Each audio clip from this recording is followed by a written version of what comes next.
गणानां त्वा गणपतिगुं हवामहे कविं कवीनामुपमश्रवस्तमम् ज्येष्ठराजं ब्रह्मणां ब्रह्मणस्पत आन शृण्वन्नोतिभिः सीदसादनम्। ॐ महागणपतये नमः।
ఈరోజు దసరా పండుగలు వస్తుంటాయి పోతుంటాయి, కానీ భారతదేశంలో పుట్టిన భారతీయుడు పోనీయుడు, మరుగున పడనీయుడు, త్రొప్పు పట్టనీయుడు.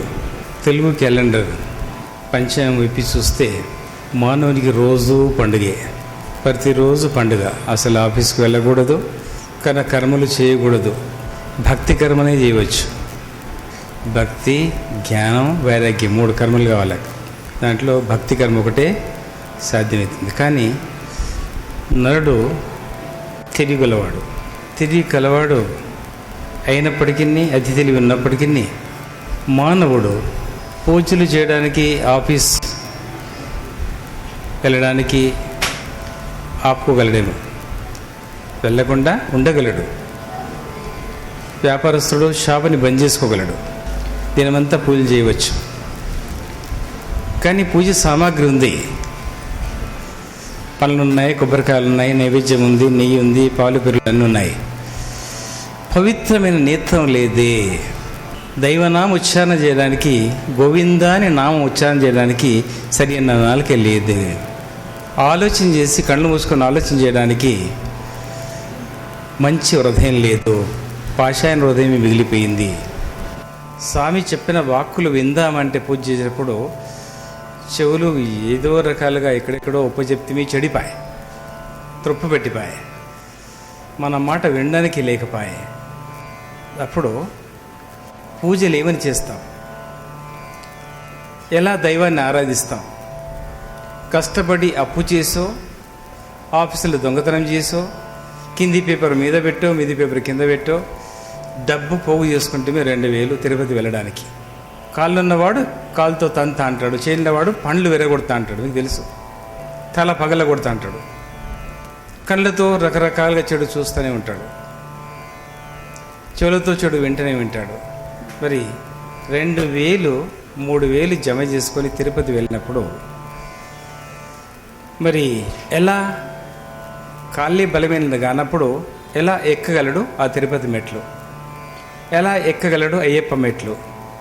ఎలా ఎక్కగలడు శ్రీ మెట్లు? కాళ్ళు బలహీనమైనవి, కాళ్ళు బలం లేదు, బలహీన్ని తంత అంటివి. అక్కడ నీ శక్తి నాశనం అయిపోయాయి. నీ దగ్గర ఉన్నది ఏంటి? కళ్ళు. ఎప్పుడు చెడే ఎక్కువ చూస్తేవి, మంచి ఎక్కడ చూస్తేవి? మంచిలో నుంచి చెడే వెతుక్కుంటేవి. నీ కళ్ళు ఎలాంటివి అంటే బ్యాడ్ పికప్ చేస్తాయి, చెడ్ని పికప్ చేస్తాయి, మంచిని పికప్ చేయవు. రత్నాలు ఎన్నో ఉన్నాయి దాంట్లో, రాళ్ళు పికప్ చేస్తుంది. ఇక చెవులు ఉన్నాయి, ఎలా దర్శించగలవా దైవాన్ని? పూజారులు వేద ఉచ్చారణ చేస్తున్నారు, వాళ్ళ శబ్దాలు ఎలా విందాం?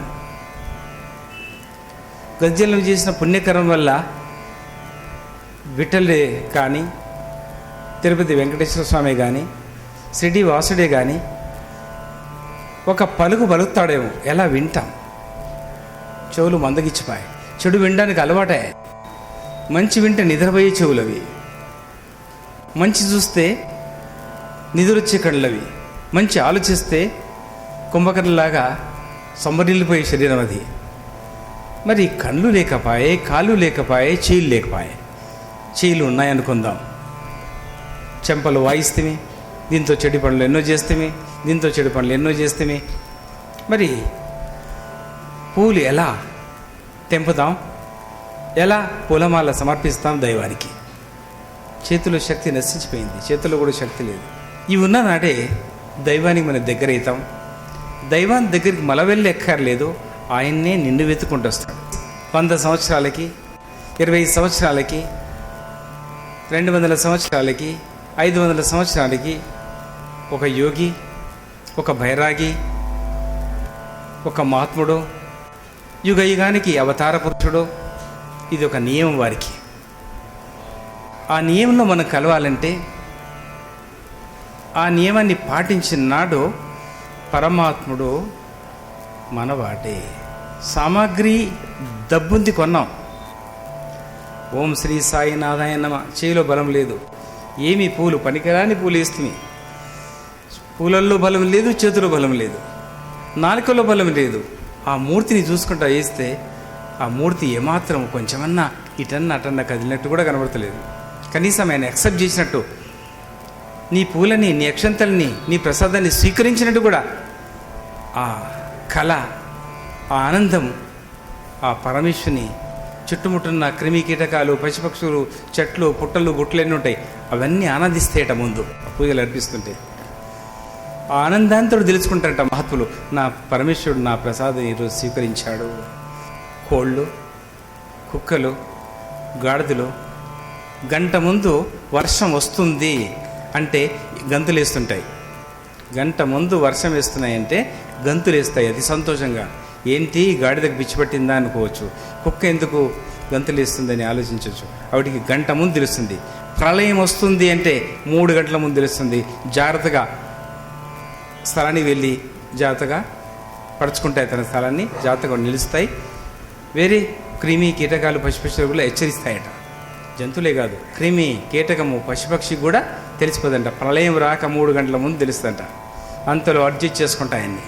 అన్ని తెలివితేటలు ఒక క్రిమి కీటకం, పశుపక్షులు సంపాదించుకున్నారంటే మానవుడు పుడతాడు, పెద్దగవుతాడు, ముసలివాడైతాడు, సస్తాడు, మళ్ళీ పుడతాడు సవడానికి, సస్తాడు మళ్ళీ పుట్టడానికి. ఇది అలవాటు చేసుకున్నాం. పండుగలెంబడి ఒక గూఢార్థం ఉంది, ఒక రహస్యం ఉంది. అది ఎలా అంటే, దసరా గురించి కొంతవరకు తెలుసుకున్న. దసరాలో ఒక రహస్యం, గూఢార్థం ఉంది. దశమి,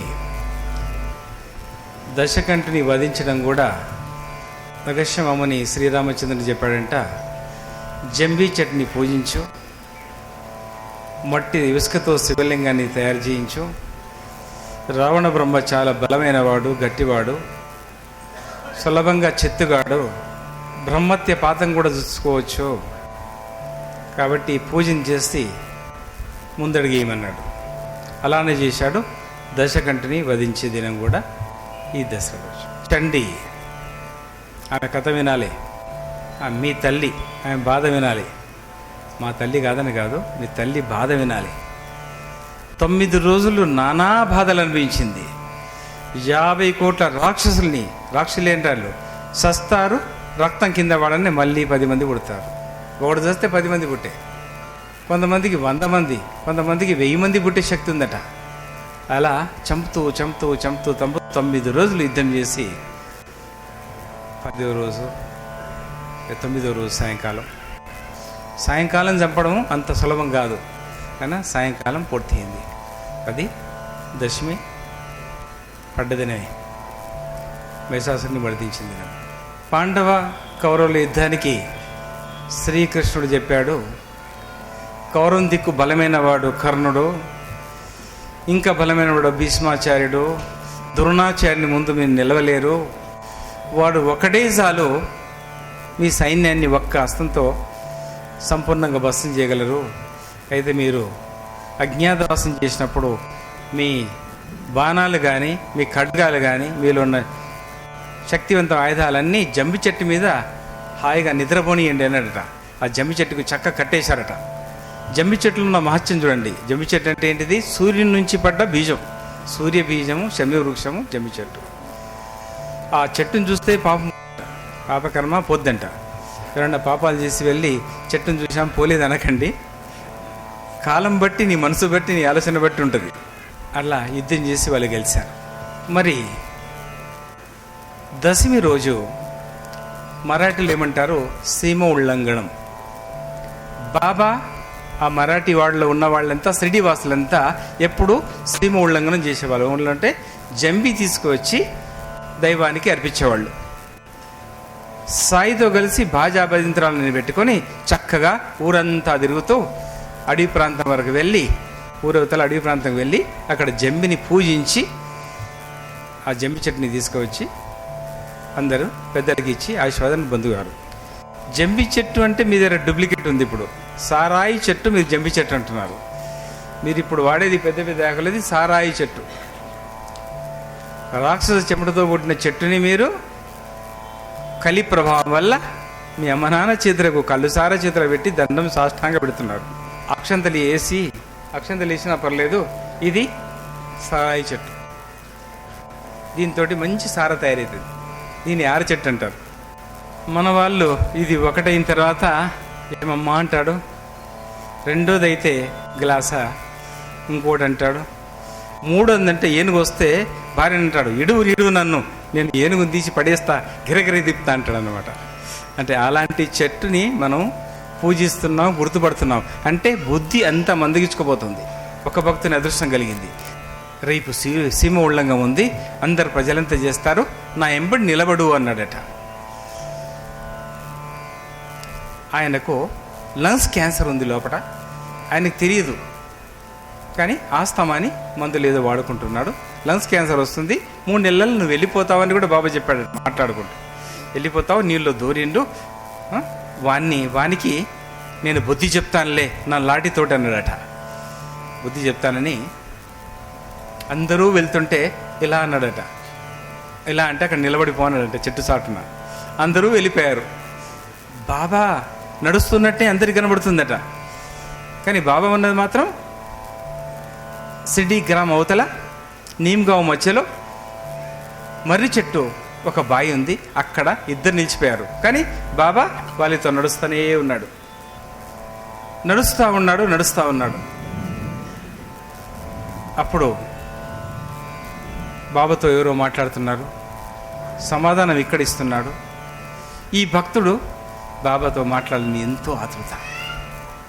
చక్కగా మాట్లాడాడు. మాట్లాడిన తర్వాత కొంచెం ఆగు అన్నాడు. తన పేగుల్ని ఇలా తీశాడు. పేగులన్నీ ఇలా తీసి బాగా నీటిలో కడుగుతున్నాడు. భక్త భయపడకున్నాడట.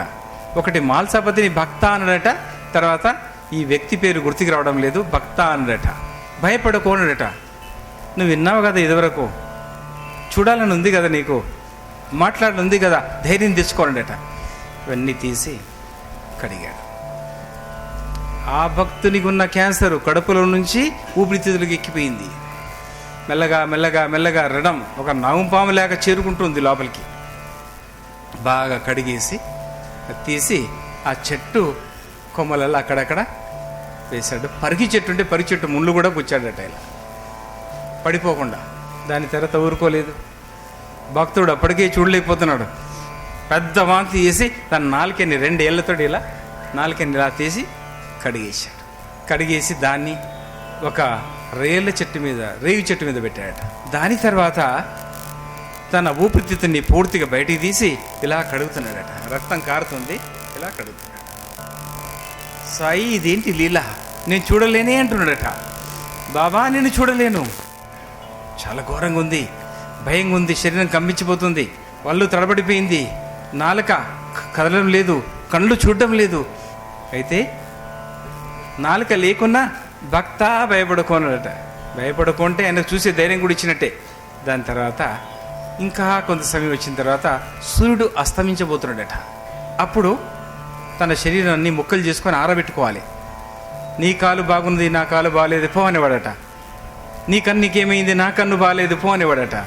నీ నాలుక పడిపోలేదు, నా నాలుక పడిపోయింది పో అనేవాడట. అలా అని రోగాలన్నీ పెంచుకున్నాడు. ఆ రోజు శరీరాన్ని అలా ఇలా అన్నాడట. 9 భాగాలు, అక్కడ కాదు అక్కడ 9 భాగాలు ఎక్కడెక్కడ పడిపోయాయట. నవకండ యోగం 9 భాగాలు పడి కొట్టుకుంటున్నాయట, కదులుతున్నాయట. ఆ కదులుతుంటే భక్త భయపడకన్నప్పుడు దృష్టినో శక్తినో ఇచ్చాడు కాబట్టి చక్కగా చూస్తున్నాడట. చూసి ఆ నీళ్ళని డైరీ పెన్సిల్ ఉందేమని చెప్పి చూసి రాసుకుండా మొదలు పెడుతున్నాడట. అంటే ఒక్కొక్క ముక్క కదలికంలో ఒక్కొక్క శక్తి ఒక్కొక్క నామాన్ని చరిస్తుందట. ఒక్కొక్క ముక్క ఒక్కొక్క నామాన్ని చరిస్తుందట.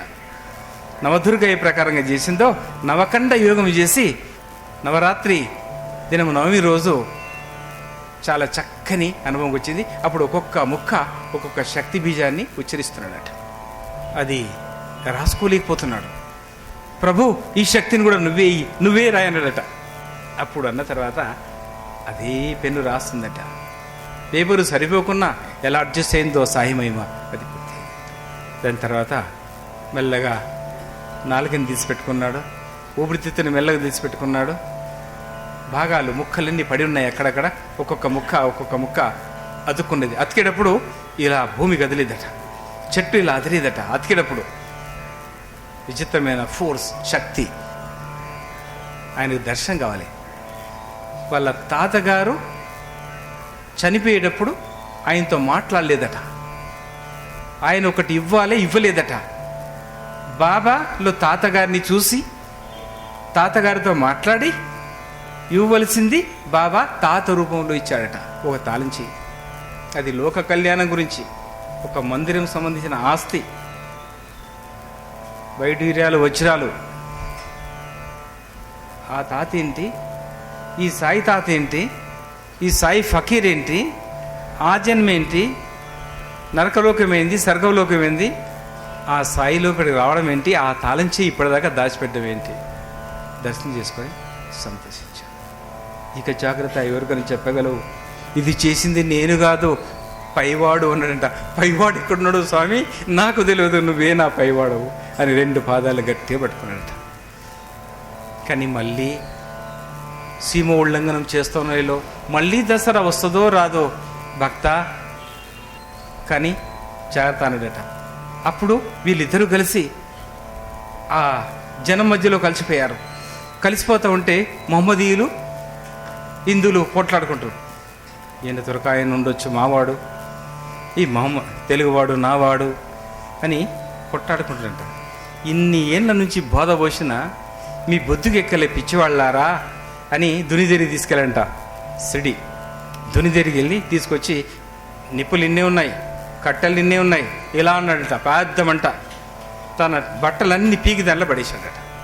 చూడండిరా, నేను మహమ్మదీయునా హిందువునా అన్నాడట. అయ్యో మహమ్మదీయుడు హిందుడేమో తెలుస్తలేదు కానీ స్వామి, అసలు నువ్వు స్త్రీ శక్తివా పురుష శక్తివా అని అడుగుతుంటాడట. నగ్నంగా ఉన్న తర్వాత నువ్వు స్త్రీవా పురుషుడవా అనే దాంట్లో పడిపోయాడట. వాదులాట. మళ్ళీ ఆయన అటు వెళ్ళగానే ఇక్కడ ఒక స్తంభాన్ని తయారు చేసి పెట్టంట. రైలు కట్ట ఉంటుంది కదా పెద్దది, రైలు కట్ట వేసేది, రైలు స్తంభాలు కింద, పై కాదు కింద వేసేది పొడుగు ఉంటాయి కదా, అవి పాతి పెట్టారు 4. బాబా చూస్తే మన పాతనివ్వడు. బాబా తడిసిపోతున్నాడు, నీటిలో తడిచిపోతున్నాడు, దుమ్ము దుట్టముంది. బాబా రాకముందే 4 స్తంభాలు పాతి, అప్పుడు కోపం వచ్చినా దెబ్బలు పడదాం, 4 తిట్లు పడదాం అని అనేవాడు. దెబ్బలు కొట్టేవాడు కాదు, చిన్న రాయి తీసుకొని కొట్టేవాడట. ఎక్కడ కొట్టేవాడు, ఎక్కడ రోగం ఉందో అక్కడ కొట్టేవాడట సూటిగా. ఉపాసిని బాబా అని వచ్చేవాడు. ఉపాసిని బాబా ఊకే బాబా చుట్టేసాను, అది రాకపో అనేవాడట. ఆయనకి ఏం పిచ్చుండే, భగవంతుని చూడాలని పిచ్చుండేనంట, శివుని చూడాలని పిచ్చుండే. ఒక పెద్ద రాయి తీసుకొని కొట్టాడు. కొట్టగానే గిరగిర తిరిగి పడ్డాడు. దాని తర్వాత ఓం నమ శివాయన మొదలుపెట్టాడు. ఇప్పుడు మహాత్ముడికి కూర్చున్నాడు ఉపాసిని. ఆ స్తంభాలు 4 ఉన్నాయి. అక్కడ దుని దగ్గర అయిపోయింది. సాక్షాత్ పరమేశ్వరుడని కొంతమంది దర్శనమైంది. రకరకాల భక్తులకి రకరకాల దర్శనాలు అయిపోయారట. విష్ణు కాదు శివుడు అని ఒకడు వాదన. మళ్ళీ అక్కడ నీ దేవుడు కాదు నా దేవుడు. మళ్ళా వాదన మొదలైంది. ఇది ఏంటి అనుకున్నట్ట బాబా. అక్కడేమో ఆ బాధ, ఇక్కడ ఈ బాధ, మళ్ళీ ఈ బాధ ఏంటి. అప్పుడు అనుకున్నాడట, ఎవరు ఈ పిచ్చి వాళ్ళు ఈ పని చేశారు, ఈ ముహూర్తం బాగాలేదు, నన్ను అడగవద్దా అని ఒక్కొక్క చేయితోటి స్తంభాన్ని తీసి పడేస్తున్నాడు. ఈ చేయితోడు ఒక స్తంభం, ఈ చేయితోడు ఒక స్తంభం. అది ఎవరు చేయగలరు? సాక్షాత్ పరబ్రహ్మనే చేయగలరు. మళ్ళీ సంవత్సరం నవమి దాటి దశమి రానే వచ్చింది. అందరూ వెళ్ళారు, చూసుకున్నారు. అప్పుడు బాబా చాలా కష్టంగా నడుస్తున్నాడు. నడుస్తుంటే ఆయాసం వస్తుంది. 15 अभी आप लोग तो हिंदी समझते ना। बाबा जो है ना, एक दशमी के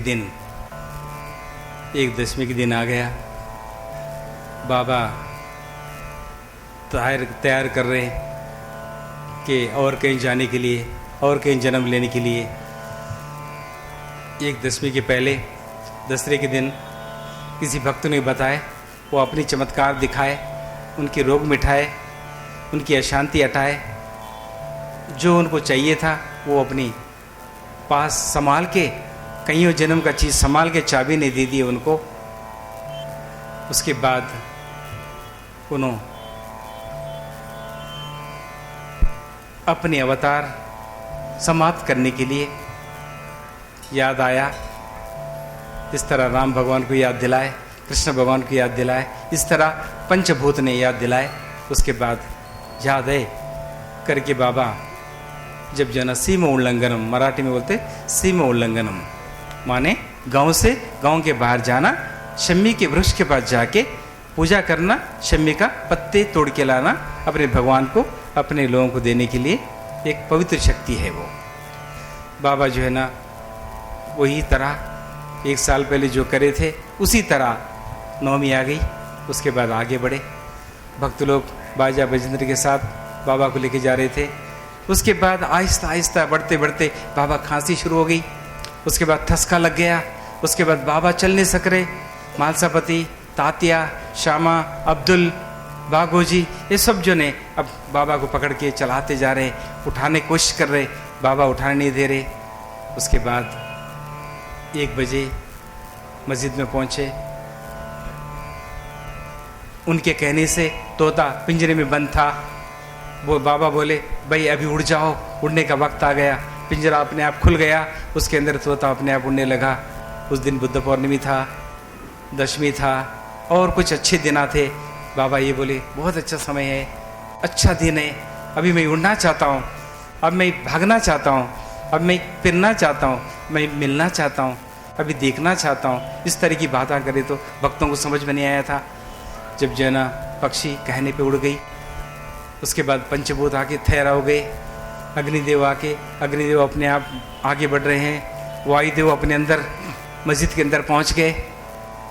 और उसके बाद बैजाबाई वहाँ पहुंची, अपना दक्षिणा बैजाबाई को दे दिए। उसके बाद 2:15 हुआ। उसके बाद बाबा को और खांसी आई। उसके बाद सब जने आत्मा देवता पूरा आके तैयार हैं, उनको लेने के लिए पल्लकी आके तैयार हो गई है। सोने की पल्लकी बड़ी चमत्कारी, वज्रों से भरे हुई, डायमंड से भरी हुई पल्लकी आके तैयार है। यमदूत लोग तैयार हैं, देवदूत लोग तैयार हैं, सब जने अलग अलग इसमें तैयार हैं। जब बोले ठीक है, क्या बोले, ठीक है चलो, मैं कहाँ ना बोला, थक गया, मैं थक गया, मैं कहाँ ना बोला। उसके बाद ठीक आफ्टरनून 2:30 2:30 बजे मंगलवार के दिन 15 अक्टूबर, यही दिन शिरडी छोड़कर बाबा इस दुनिया के अंदर अपना आत्मा प्रवेश करके आज उन्होंने अपने साथ है, अपने आसपास में है और कहीं नहीं है। हम पुकारने से, आप पुकारने से आपको सुनेंगे, आपकी पुकार सुनेंगे, आपका इच्छाएं पूरा करेंगे, आपके अंदर का धर्म काटेंगे, धर्म का स्थापन करेंगे। ऐसा परमेश्वर शरीर छोड़कर इस दुनिया में हर कोने कोने में, हर कृमि कीटक में, पशु पक्षी में आस्थान लेवा भगवान है। भगवान शिरडी साई महात्मा की जय। సాయి గీతా ఆశ్రమంలో దేవి నవరాత్రుల మహోత్సవం సందర్భంగా 9వ రోజు అనగా ఈ నెల 16వ తేదీ శనివారం నాడు పూజ్య సద్గురు శ్రీ శ్రీ శ్రీ సాయి కుమార్ గారి పవిత్ర హస్తాల మీదుగా పూర్ణాహుతి కార్యక్రమం సాయంత్రం 7 గంటలకు ప్రారంభించబడుతుంది. తదుపరి అమ్మవారికి ప్రీతికరమైన కూష్మాండ సేవ అనగా గుమ్మడికాయలు కొట్టే కార్యక్రమం సామూహికంగా నిర్వహించడం జరుగుతుంది. దసరా మహోత్సవం సందర్భంగా ఆదివారం 17వ తేదీ ఉదయం 8 గంటలకు శ్రీ షిర్డీ సాయిబాబా పల్లకి ఊరేగింపు సేవ, ఆ తర్వాత జమ్మి వృక్ష సేవలు జరుగుతాయి. అదే రోజు సాయంత్రం 5 గంటలకు దసరా మరియు శ్రీ షిర్డీ సాయిబాబా మహాసమాధి సందర్భంగా సికింద్రాబాద్ పద్మారానగర్లో గల వ్యాధి నివారణ ఆశ్రమంలో పూజ్య సద్గురువర్యుల దివ్య సందేశం మరియు భజనలుంటాయి.